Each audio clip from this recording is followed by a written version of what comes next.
fascinating stuff. But let's talk about your latest book, which is on quantum computing, which is equally interesting, if not more interesting, because it might lead us to become aliens. We'll talk about that, too. Please. So first of all, if you could, just tell everybody what it means. What is quantum computing and how does it work?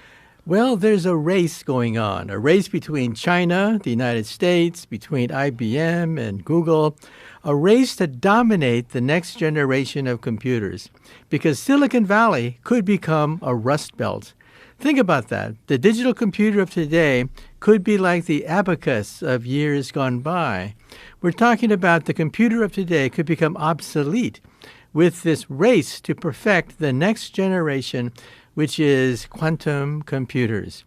Instead of computing on transistors, we're computing on atoms. Think about that. This is the ultimate computer. There's nothing smaller than what you can do with atoms, and that's what these quantum computers compute with. And it raises all sorts of problems. The CIA is worried that quantum computers will break right through the CIA and any kind of a barrier being placed around your secrets. Industries are going to be created out of nothing. Medicine is going to be turned upside down. Energy production, society, entertainment, every aspect of society will be changed with quantum computers. And that's why there's this race, a race to perfect the quantum computer. How far from the finish line do you think they are? We're still years away. First of all, we've actually built one. Different companies are fielding quantum computers. They're kind of primitive, but some quantum computers are actually millions of times more powerful than our supercomputer for certain definite tasks. But it may take another decade or so before we get all the kinks out and it becomes part of everyday life. But it's going to change everything in the same way that the transistor changed everything. The world economy, medicine, art, science, everything was changed with the microchip. Same thing with the quantum computer. It's very difficult for us. There's only been a few science fiction authors who have been able to do this successfully, where they can accurately predict what the future is going to look like. I mean, even they're off usually. H.G. Wells had some pretty good ideas, but are we looking at something that we almost don't have a reference for, that it's so mind-blowingly different and much more powerful than anything we've experienced so far, that it's difficult for us to imagine how much it's going to change the world? Well, to imagine how it's going to change the world, think of the progression of the computer. For thousands of years, the computer was basically an analog device. We used sticks, beads, levers, gears, pulleys, cranks in order to do simple calculations. That was the first era of computation. And that meant that we could keep track of things, which we couldn't do before. Then World War II hit, and all of a sudden we had to break the German code.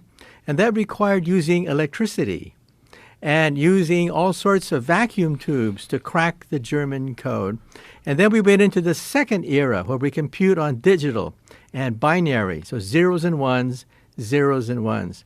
Now we're entering the third era, a natural progression from gears, levers, pulleys to vacuum tubes and transistors, and then to atoms. This is the final step in the evolution of the computer.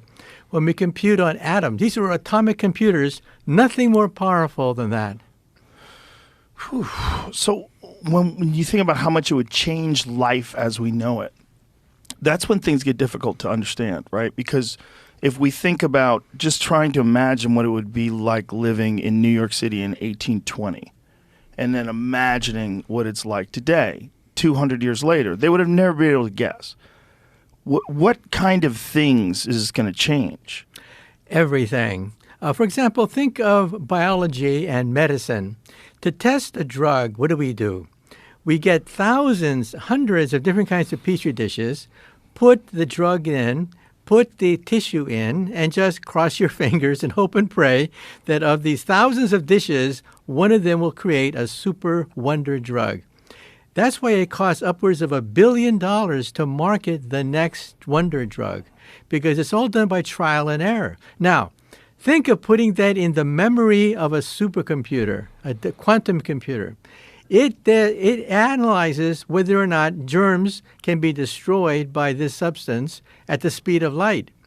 Not just one dish, but hundreds, thousands of dishes of these things can be tested at the same time in the memory of a computer.